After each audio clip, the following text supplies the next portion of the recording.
আসসালামু আলাইকুম বন্ধুরা, আশা করি সবাই সুস্থ আছেন। বন্ধুরা, বাংলাদেশের টিভি চ্যানেলের টক শো গুলোতে যারা বিজ্ঞ ব্যক্তি আছেন, আলোচনা করতে আসেন, তারা যত কথাই বলেন বা যত কিছুই এড়িয়ে যান, একটা বাস্তবতা অস্বীকার করা যাবে না। Bangladesh has now genuine situation. আমরা একটা জেনুইন সিচুয়েশনের মধ্যে রয়েছি। স্ক্রিনে নিশ্চয়ই আপনারা দেখতে পাচ্ছেন, ভারতীয় কোস্ট গার্ড বাংলাদেশের যে 4টি ফিশার বোট এবং 72 জেলেকে ধরে নিয়ে গিয়েছিল তাদের ছবি অনেকটা দিন হয়ে গেছে। ভারত কিন্তু এখনো তাদের ছাড়েনি। তারা প্রস্তাব দিয়েছে, বিকল্প প্রস্তাব, যে ভারতের ফিশারম্যানদের ছাড়তে হবে, তাহলে তারা ছাড়বে। আমাদের সীমান্ত এলাকা মায়ানমারের সঙ্গে 270 কিলোমিটারের যে পুরো অঞ্চলটা আরকান আর্মি নামক এমন সংগঠন দখল করেছে, যারা আন্তর্জাতিক কোনো নিয়ম নীতির তোয়াক্কা করে না এবং কোনো সংস্থা এবং কাউকে জবাবও দিতে হবে না। কোন বিদ্রোহী গোষ্ঠী কখনো জবাব দেয় না। বিদ্রোহী গোষ্ঠী আরেক দেশের ভেতরে প্রবেশ করে আক্রমণ করে আসবে, আন্তর্জাতিকভাবে নিন্দা হবে না, বলা হবে এটা বিচ্ছিন্নতাবাদীর হামলা।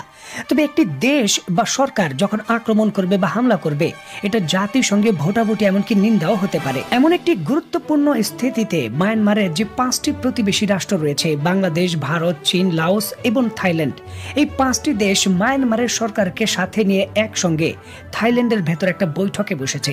আপনারা নিশ্চয়ই জানেন, আপনাদের এই তথ্যটা আমি দিয়েছিলাম, যে আমাদের যিনি পররাষ্ট্র উপদেষ্টা রয়েছেন জনাব তৌহিদ আলম সাহেব, সে অত্যন্ত গুরুত্বপূর্ণ বৈঠকে যোগদান করার জন্য আজ থেকে 4 দিন পূর্বে থাইল্যান্ডে গিয়েছিলেন এবং সেই বৈঠকটি হয়েছে। সেখানে কিন্তু যার যার প্রেক্ষাপট থেকে সকল দেশ নিরাপত্তার বিষয়টি বলেছেন এবং আলোচনা করেছেন কি করে সমাধান করা যায়। সেই বৈঠককে বাংলাদেশের একটি শুভাকাঙ্ক্ষী দেশ, যদিও বাংলাদেশের পক্ষ থেকে নাম প্রকাশ করা হয়নি, তারা বাংলাদেশকে উপদেশ দিয়েছে, পরামর্শ দিয়েছে যে সীমান্ত এলাকাটা যেহেতু আরকান আর্মির দখলে, আপনারা আরকান আর্মির সঙ্গে সরাসরি আলোচনা করুন। মায়ানমার সেনাবাহিনীর সঙ্গে আলোচনা করে এখন আর কোনো লাভ নেই, তাদের কন্ট্রোল নেই, সুতরাং আপনার আরকান আর্মির সঙ্গে আলোচনা করুন। যদিও নাম প্রকাশ করা হয়নি, আমরা ভালোভাবে জানি এই পরামর্শটা দিয়েছে চীন। যাই হোক, চীনের এই পরামর্শ বাংলাদেশ সরাসরি প্রত্যাখ্যান করেছে। আর এই কথা আমি বলছি না, স্ক্রিনে নিশ্চয়ই আপনারা দেখতে পাচ্ছেন বাংলা নিউজ 24 এর সংবাদ। আমাদের উপদেষ্টা রিসেন্টলি সংবাদ সম্মেলনে এই তথ্য দিয়েছেন যে আরকান আর্মির সঙ্গে আমরা দর কষাকষি করতে পারি না, আর এই জন্য আমরা এটা প্রত্যাখ্যান করেছি। কেন আমরা আলোচনা করতে পারি না, এই বিষয়ের ব্যাখ্যায় আমাদের পররাষ্ট্র উপদেষ্টা বলেছেন, আমরা একটি রাষ্ট্র, আর রাষ্ট্র হিসাবে নন স্টেট অ্যাক্টের সঙ্গে, মানে এই আরকান আর্মির সঙ্গে আমরা আলোচনা করতে পারি না, যদিও তাদের কাছেই সম্পূর্ণ নিয়ন্ত্রণ। আর কাজেই কিন্তু আমরা, মানে বাংলাদেশের পক্ষ থেকে এই জায়গায় মায়ানমার যে আর্মি রয়েছে, যাদের হাতে রয়েছে মাত্র 21% নিয়ন্ত্রণ এই মায়ানমারের, তাদের বলেছি যে তোমাদের এলাকার বিষয়টা তোমরা দেখো, তোমরা এই সীমান্তের নিয়ন্ত্রণ কি করে করবে তোমরা নিশ্চিত করো। আমরা এই জায়গায় আরকান আর্মির সঙ্গে কোনো ধরনের বৈঠকে যাব না। এবং চীন সহ যে 6 দেশের বৈঠক হয়েছে, সেই বৈঠকে সর্বসম্মতিক্রমে একটা প্রস্তাব হয়েছে যে এই জায়গায় আরকান আর্মির সঙ্গে এবং বিভিন্ন বিচ্ছিন্নতাবাদীদের সঙ্গে যদি মায়ানমারের সামরিক বাহিনী ফেডারেল স্ট্রাকচারে বিষয়টা সমাধান করে, যে একটি দেশ থাকবে, তবে এখানে আলাদা আলাদা প্রদেশের নিয়ন্ত্রণ করবে বিভিন্ন সরকার, এইভাবে ফেডারেল স্টেটের মাধ্যমে যদি সমাধান করা হয়, এই 6 দেশের সমর্থন আছে। 6 দেশ না, মানে 5 দেশ, মায়ানমার ব্যতীত এই 5 দেশের সমর্থন আছে, এমনটা তারা বলেছে। এখন দেখুন, এটা তো সোজা বিষয়। মায়ানমার সামরিক বাহিনীর কথা যদি আরকান আর্মি শুনতো, তাহলে মায়ানমার আর্মিকে এই জায়গায় যুদ্ধ করে বিতাড়িত করত, বা তাদের কথা কি তারা শুনবে? আমাদের উপদেষ্টা মহোদয় সাহেব যে আশা করছেন যে মায়ানমার মিলিটারি হয়তো সেই জায়গায় হ্যান্ডশেক করে আরকান আর্মিকে বলবে যে বাংলাদেশের সীমান্ত অবস্থা ঠিক করে দাও, আর তারা ঠিক করে দেবে। বিষয়টা হলো যে আমাদের সীমান্তে 270 কিলোমিটার বিদ্রোহীরা দখল করেছে, ওই পারে অস্ত্র নিয়ে বসে রয়েছে। আমাদের ঘাড়ে প্রায় 12 লক্ষ রোহিঙ্গা। এমত অবস্থায় বিষয়গুলোর সমাধান করার জন্য আমরা একটা স্টেট হিসাবে নন স্টেট অ্যাক্ট আরকান আর্মির সঙ্গে আলোচনা করতে পারি না। যুক্তরাষ্ট্র এবং আমাদের যে উন্নয়ন সংস্থা রয়েছে, বিশ্ব ব্যাংক এবং দাতা সংস্থা এডিপি, এরা আমাদের উপদেশ দেয় আপনারা এমনটা পারেন না। প্রশ্নটা হলো, ভারত কি করে পারলো? ভারত তো শুধু আলোচনাই করেনি, এই ভারতের ভেতর এই মায়ানমারের যে র্যাবেল গোষ্ঠী রয়েছে, তাদের দাওয়াত দিয়ে বড় ধরনের সেমিনার করলো। তখন কি পশ্চিমা বিশ্বের চোখে পড়লো না যে ভারত একটা স্টেট কি করে নন স্টেট অ্যাক্টের সঙ্গে এই জায়গায় আলোচনা করছে, দাওয়াত দিয়ে বৈঠক করছে? এই বিষয়ে তারা তখন বাধা দিতে পারলো না। আচ্ছা ঠিক আছে, মেনে নিলাম যে পশ্চিমা বিশ্বের আপত্তির কারণে বা বিভিন্ন ধরনের কূটনীতিক সীমাবদ্ধ থাকার কারণে আমরা কিন্তু স্টেট হিসাবে আরকান আর্মির সঙ্গে আলোচনা করতে পারি না। তবে আমাদের গোয়েন্দা সংস্থা তো পারে।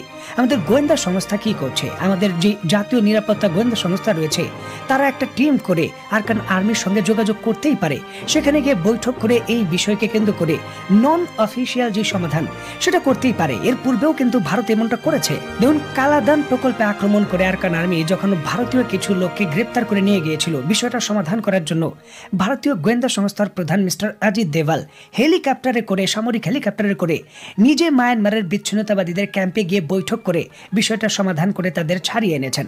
দেখুন, একটি গোয়েন্দা সংস্থার প্রধান নিজে স্টেপ নিয়েছেন, জীবনের ঝুঁকি নিয়ে এমনটা করেছেন। বিষয়টা হলো যে এই জায়গায় আমাদের গোয়েন্দা সংস্থার প্রধানের কথা না হয় বাদই দিলাম, যে গোয়েন্দা সংস্থা রয়েছে তারা কেন অ্যাক্টিভ হচ্ছে না এবং তাদের দিয়ে কেন কাজ করানো হচ্ছে না? তাদের কি রাজনৈতিক হাতিয়ার হিসেবেই সবসময় ব্যবহার করা হবে?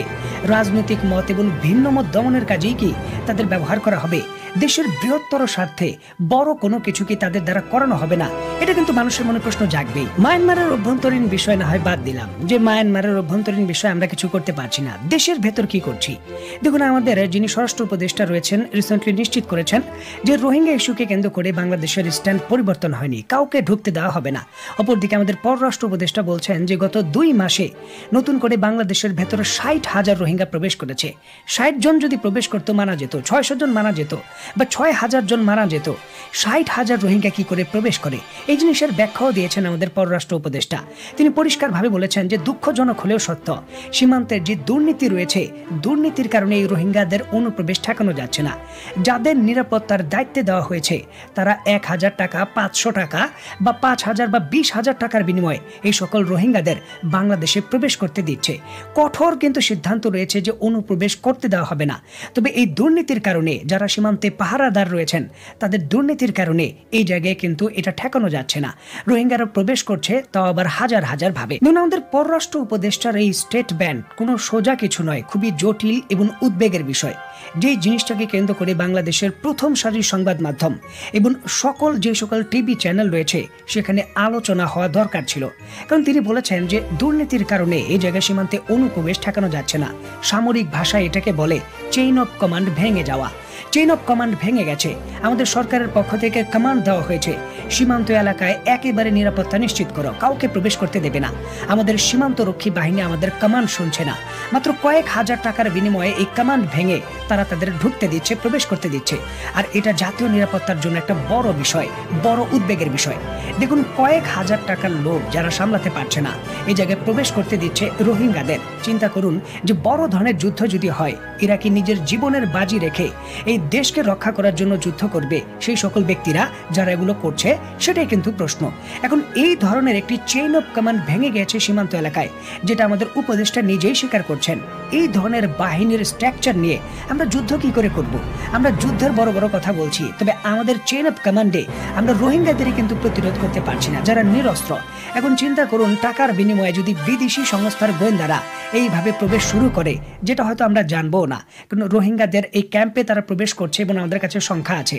তবে যদি রোহিঙ্গা ছদ্মবেশে অন্য কেউ প্রবেশ করে, অন্য কোনো গোয়েন্দা সংস্থার লোক প্রবেশ করে, তাহলে কি হবে? এই বিষয়গুলোকে কেন্দ্র করে জটিলভাবে কিন্তু এখনই অ্যাকশন নেওয়া দরকার। তবে সরকার এবং প্রশাসনিক ব্যবস্থা একেবারে নীরব। এবং দুঃখজনক ব্যাপার যে এই ইস্যুটিকে কেন্দ্র করে বাংলাদেশের যারা সামরিক বিশেষজ্ঞ হিসাবে নিজেদের পরিচয় দেন তারাও কিন্তু নীরব। তবে দেশের স্বার্থে এটা একটা বড় প্রবলেম এবং বড় সমস্যা, যেটার দ্রুত সমাধান করা দরকার। তোমাদের অত্যন্ত গুরুত্বপূর্ণ এই বিষয়গুলোকে কেন্দ্র করে আপনি ব্যক্তিগতভাবে কি মনে করছেন তা অবশ্যই কমেন্ট বক্সে লিখবেন। তো বন্ধুরা, আজকের মতো বিদায়। নতুন কোনো ভিডিও নিয়ে আবার দেখা হবে। সেই